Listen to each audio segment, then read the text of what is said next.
In order to succeed as a creator on YouTube, I'm sure that what is most important is to keep creating. Actually, there were other people who started on YouTube at the same time as I did, but almost all of them quit after finding it difficult to gain many views or many subscribers. But you cannot predict when or which video will go viral. This was an interview conducted at Splice Beta 2023, a media startup festival. I am Rohit Upadhyaya, an independent journalist and YouTuber. I went to Chiang Mai for the Splice event and did some interviews with journalists from all over the world about the work they do. We talked about making journalism financially sustainable, covering a country while being exiled, fending off government pressure, mobile journalism, and much more. Here's the rest of the interview. My name is Kantahara from Japan. I'm a freelance humanitarian worker, but also I work as a freelance journalist on YouTube, and I focus on global issues, especially in Africa, focusing on local issues such as war, poverty, human rights, and so on. So, how your journey has been so far? Like, how did you get into this?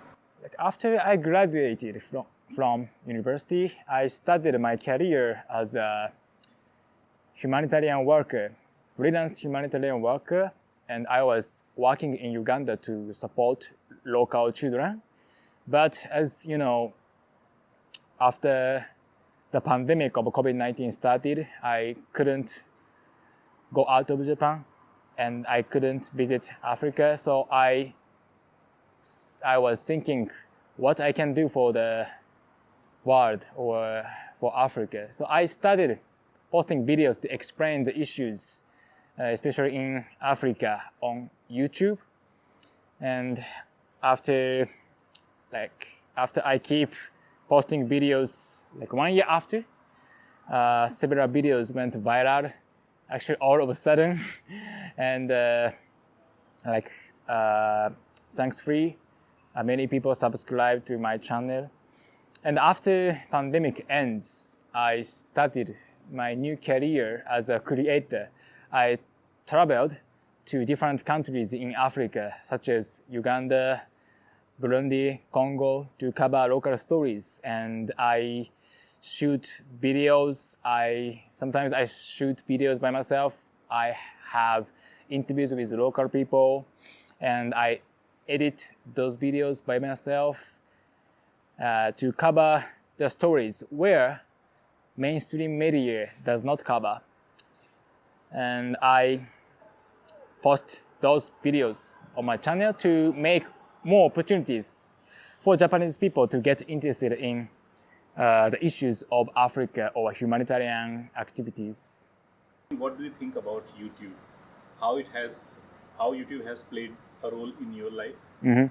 Okay, actually before I started YouTube, I was a blogger.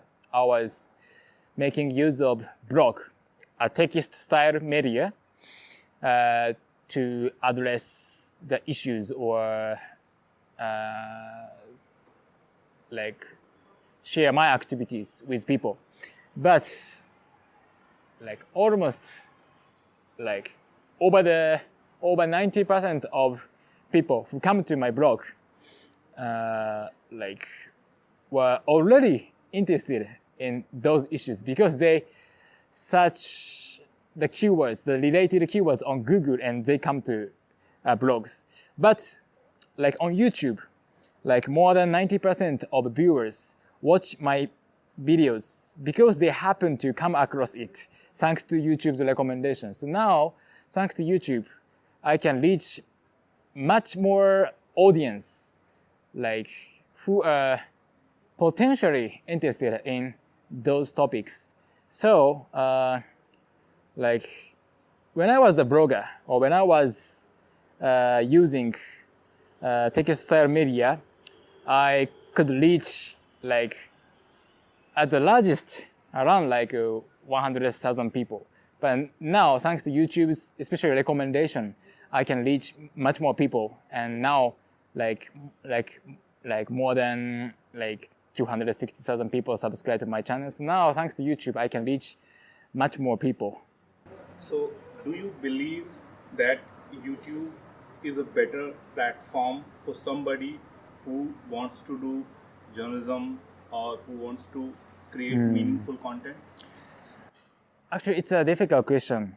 Of course, YouTube has a downside, and I have to mention it because, like as you can imagine, like people watch YouTube, for example, while lying in bed or while lying on sofa, which means that they are very passive in terms of gaining information, because like over 90% of viewers watch my videos thanks to YouTube's recommendation. So they didn't search by themselves. On the other hand, for example, blogs. People come to blogs because they search the related keywords on Google. So they want to get information. So they are more active in terms of gaining information. So, the merit of YouTube is, as I said, we can reach much more people who are potentially interested in your topic. But some of them are very passive in terms of gaining information. So sometimes it's difficult to explain a complicated issue. If you explain a complicated issue on YouTube, people will skip your video and people will go away soon, after 15 seconds, after they start watching. So you have to be very careful how easy they can understand. And actually sometimes it's difficult to deal with a very complicated issue, especially for example, politics, social issues. So it depends on what kind of topics you address on YouTube. And it depends on who you want to target. You have more than 250k subscribers. Yep. And several videos of yours have gone viral. Mm-hmm. So, do you think that on the Google Ads revenue, a journalist or a creator can survive? If you focus on topics which many people can be interested, of course you can survive from the income of YouTube. But it's not easy. Actually, now I'm a very lucky person, maybe. There were no other Japanese people who focus on same topics on YouTube. So that's why my channel, luckily, has developed a lot. But my advice is not only focusing on YouTube, but also you should have another platform. Actually, in addition to YouTube, I run an online community, and where people, especially my subscribers, who wants to learn more after they watch my video, belong. And every week I have a study session on Zoom with them, and I talk about more opinions or more information about my video. And they share their opinions, or they share their feedbacks with each other on the session. And they pay some money, around $10 every month. And I can get income from that community as well. So, and also sometimes there are some topics you cannot address on YouTube. In terms of YouTube guideline, or in terms of the interests of audience. As I say, they are very passive toward gaining information. So my advice is not only focusing on YouTube, but also YouTube is just the entrance.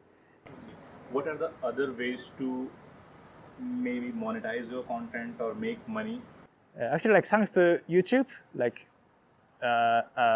publishing company asked me to publish a book. So I publish a book, and sometimes I have a lecture at the university in Japan, and sometimes like I'm a coordinator of study tour to visit Uganda. So I have different resources of income.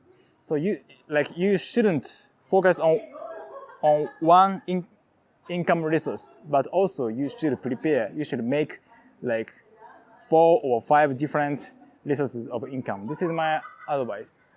Would you like to give some insights for people, those who want to create meaningful content like you were doing?